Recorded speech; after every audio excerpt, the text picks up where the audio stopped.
Assalamu alaikum. Welcome to my channel Literature and Grammar. In today's video, I will discuss with you how to write an application for sick leave. This video is specially for those young students and beginners who are learning how to write an application. इस video में मैं आपको हर एक step अच्छी तरीके से explain करूंगी। सबसे पहले आप लिखेंगे दी प्रिंसिपल, उसके बाद आप अपने स्कूल का नाम लिखेंगे, फिर उसके बाद आप सिटी का नाम लिखेंगे जिसमें आप रहते हैं, फिर आप लिखेंगे रिस्पेक्टेड मैडम और सर। अगर आपके स्कूल की प्रिंसिपल फीमेल है तो आप मैडम लिखेंगे, अगर मेल है तो फिर आप सर लिखेंगे।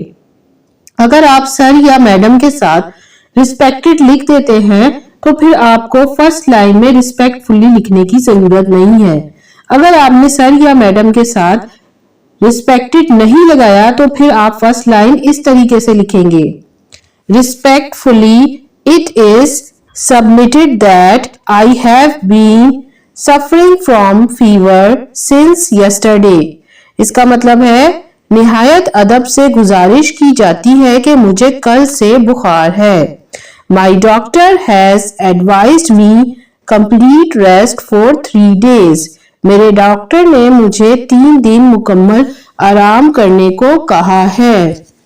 इसके बाद लिखेंगे Therefore I cannot attend the school for this period।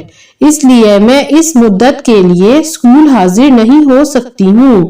Kindly grant me leave for 3 days। मेहरबानी करके मुझे 3 यौम की रुखसत इनायत फरमाई जाए।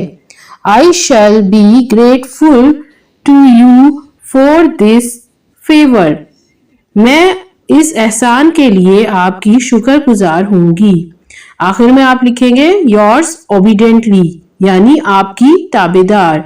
yours obediently लिख के आपने कॉमा लगाना है। इसके बाद आप अपना नाम लिखेंगे, फिर क्लास का नाम लिखेंगे, फिर डेट लिखेंगे। ये एक इंतहाई सादा अंदाज है एप्लीकेशन लिखने का। ये पूरी एप्लीकेशन सिंपल इंग्लिश में लिखी गई है ताकि यंग स्टूडेंट्स इजीली सीख सकें।